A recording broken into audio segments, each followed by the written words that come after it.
Hey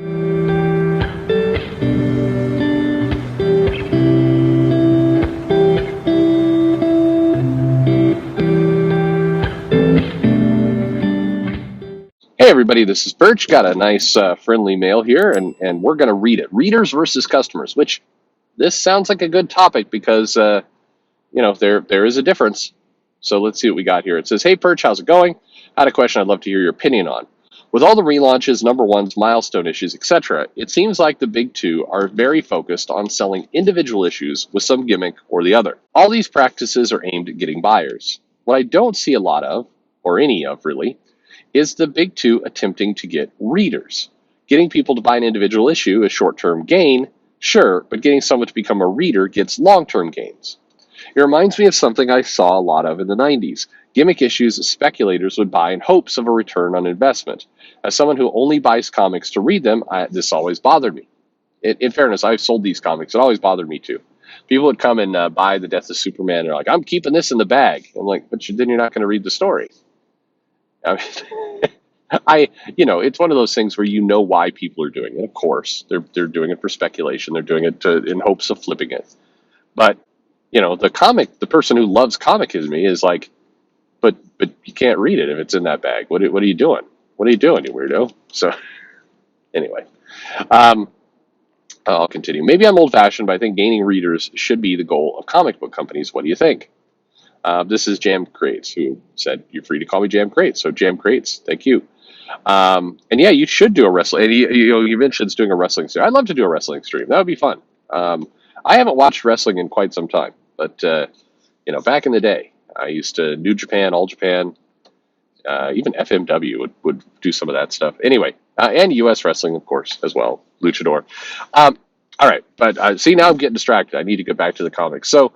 Absolutely, the comic companies should be focusing on readers as opposed to short-term gains. That's what props up the comic industry. Sequential storytelling and kind of subscription-based services is where it's at right now. What's interesting is that you see the tech industry, software and pharma, and a lot of other industries are pushing hard at subscription as a service or SaaS. This is, a little bit different, but I mean, the basic idea is, we get people, we charge them a little bit of money, they, buy into our services, whether it's the cloud, whether it's a health app, whether it's Apple TV, whatever it happens to be, they buy in. And then we have, long-term recurring revenue. It's how companies are judged right now. It's how they're evaluated. It's how, if you're going to go out and you're going to try and raise money for your company, you need to have some level of SaaS story. That's what everybody is looking for.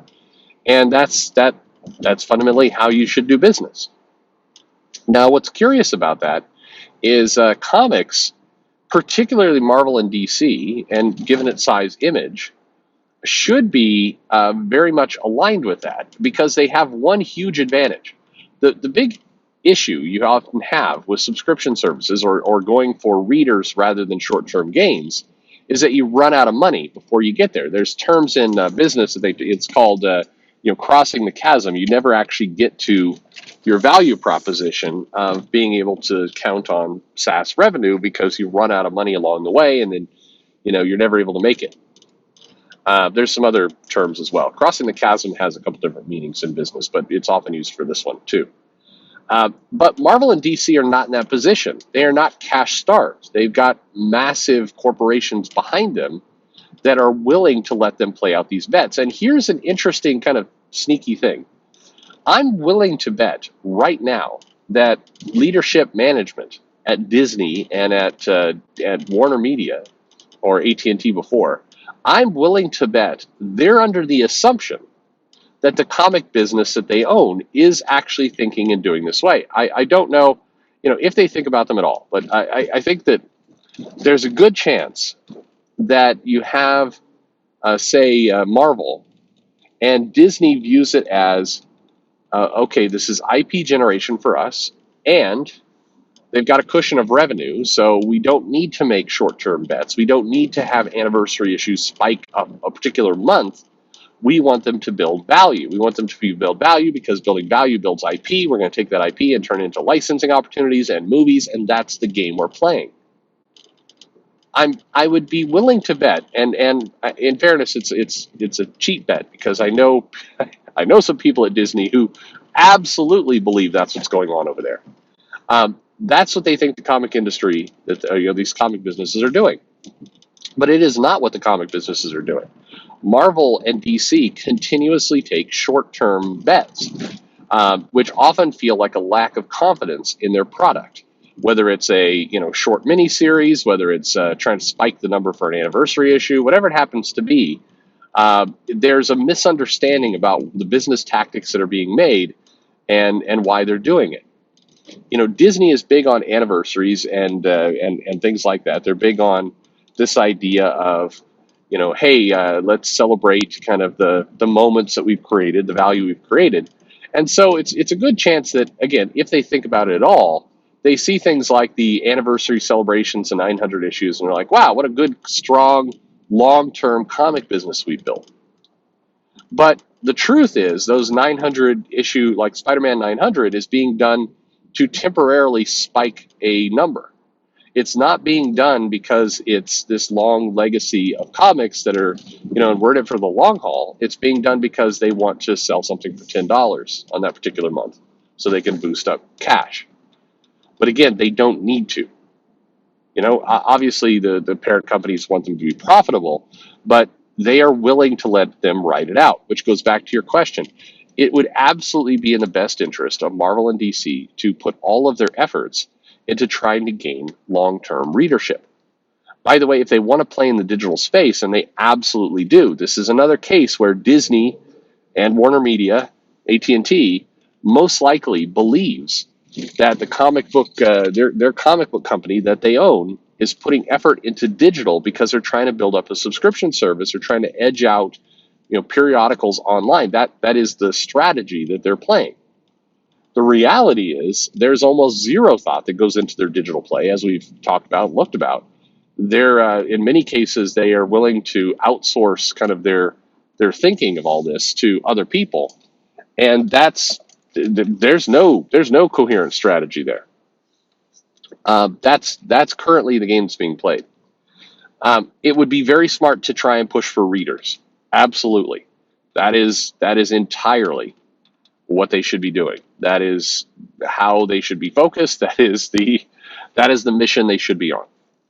Unfortunately, it's definitely not where they're at. So how do you focus on readers? Well, longer runs, keeping the creative team consistent. In many cases, keeping the price lower so you can hook people in for the long haul. Avoiding kind of business stunts that encourage the shops to order, one-offs, be it a variant cover or an incentive program that prioritizes short-term gains. There's lots of ways to flip this, and in many cases, you do have older editors and you have creators who would probably put in much better work. I mean, it doesn't escape my attention that Bendis wrote far better when he had a long Avengers run and when he was doing a long storyline. When he did Ultimate Spider-Man and it was a long run, you got a better Bendis out of that picture. The short-term limited series writing for the trade, I don't know if this series is going to go beyond 6 issues, you get a much worse writer. And that's true pretty much across the board. There's very few writers that do well with this. I think one of the reasons why Donny Cates is successful is because he does have stories. The stories he tells are kind of in short-term stunts. When Donny is on for a very long run of the comic, it almost starts to feel nonsensical. And that seems a little bit too harsh. If you're a fan of Donny, you could say that's rude. But look at Venom. Look at how that series rolled out with kind of the introduction of Null, and then you got to Absolute Carnage, and then you got to King in Black, and you have these kind of the series almost had to reboot itself to some extent to get back to this short-term stunt of a story. And he does that very well. So this, I know that sounds negative, and I can't help that, but it's not meant as a negative. In fact, this guy is adapting to the current comic world better than others, and so you have to give him credit for that. But if you're Marvel and DC, you should be prioritizing ongoing readers. You should be prioritizing these subscription services. And again, it's puzzling that so many industries have embraced this, but comics, which should have a natural, inclination to do this, comics are almost going the opposite direction with their actions. They prioritize, they act like a company that is on their last dollar, and they're trying to just desperately get money in the door this month so they can keep operating. That's how they come across. So, great question. Thank you very much. And let's do that wrestling stream sometime. That would be a lot of fun. Anyway, if you have a question, send it in. Email is in the description to the video. And thanks for listening.